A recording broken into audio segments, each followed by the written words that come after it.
বাংলাদেশ জামায়াতে ইসলামীর আমির ডাক্তার শফিকুর রহমান বলেছেন, দল ও ধর্মের ভিত্তিতে কোনো বিভাজন মানা হবে না, রাজনীতিতে কোনো ব্রাহ্মনীতি চলবে না।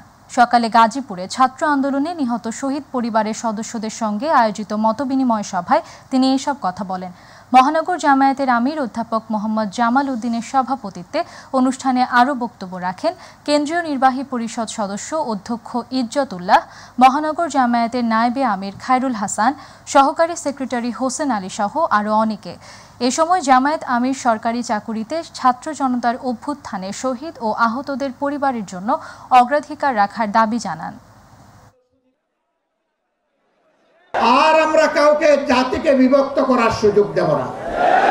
দলের ভিত্তিতে, ধর্মের ভিত্তিতে, গোষ্ঠীর ভিত্তিতে আমরা কাউকে আর জাতিকে ভাগ করার সুযোগ দেব না।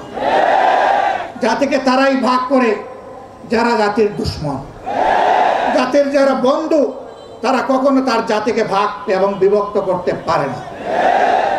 এই ক্ষেত্রে আমরা আপোষহীন।